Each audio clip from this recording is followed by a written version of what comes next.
Hello and welcome to the program. I'm your host, Neil Howard. Thank you for joining us here on Health Professional Radio.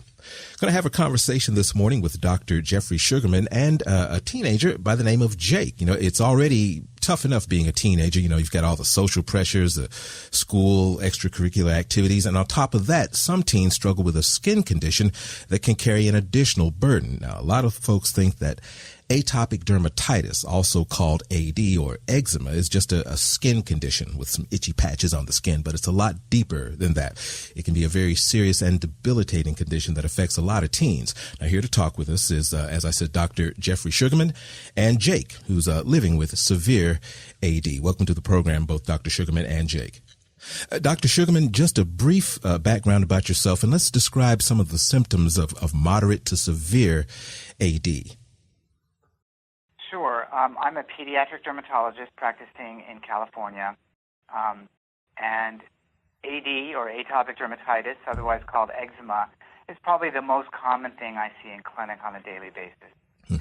Eczema is characterized by itchy, red, dry patches on the skin, and for those more moderate or severely affected, it can really encompass a large percentage of their body surface area. And this disease is really itchy, and persistent itching is one of the hallmarks of atopic dermatitis and can really create quite a burden for those affected by it. In those affected, their immune systems are very sensitive, and they get inflammatory, irritated patches very easily.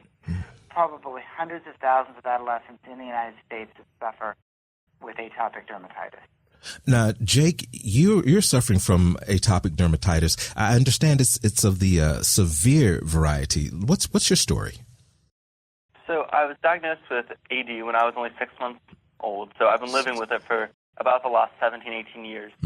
And one of my earliest memories involves me going to SeaWorld with my mom and just constantly itching my hand.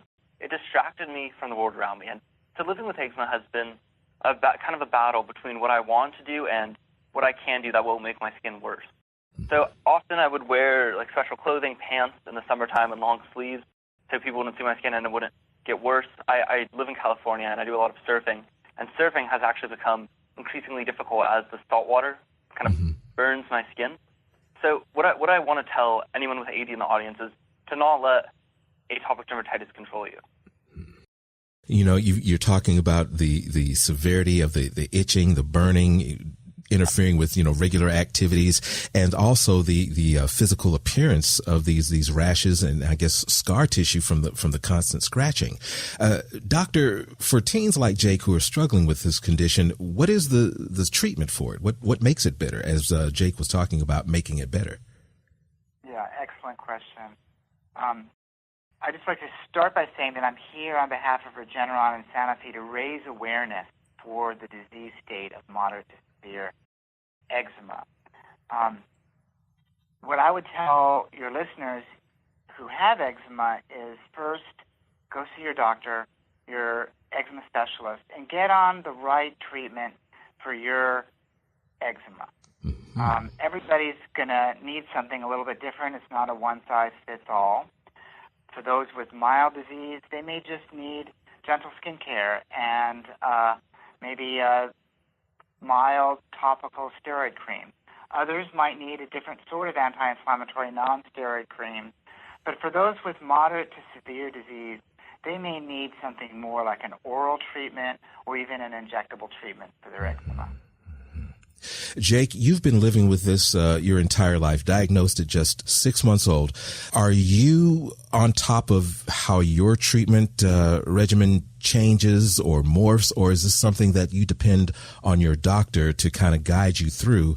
And is this something that your doctor is going to be guiding you through for the remainder of your life, or is something that you're going to take control over pretty much from now on? Well, first of all, everyone's eczema or atopic dermatitis is different. And I would say definitely talking to your doctor is very important.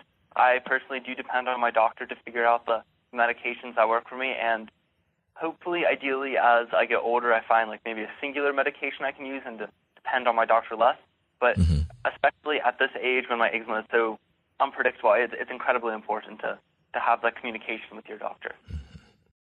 Dr. Sugarman, is his situation typical? I mean, are people diagnosed as early as Jake, or are they misdiagnosed up until, say, they hit their teen years and a light goes on and somebody says, it's eczema?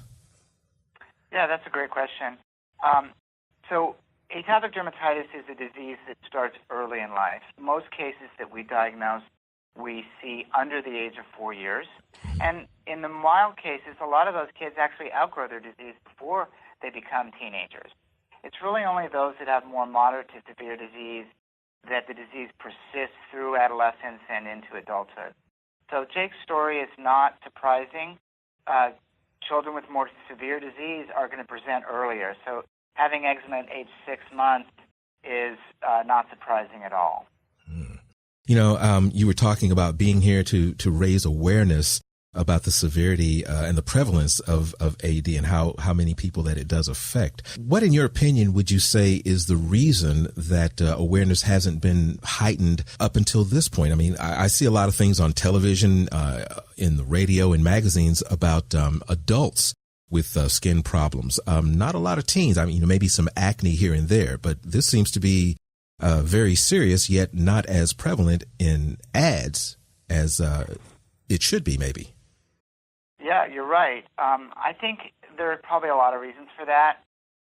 Skin conditions tend to get a little less press because, unlike having a cardiac condition or liver problem or cancer, skin diseases may be more trivialized by some. But this disease really impacts the lives of the hundreds of thousands of sufferers.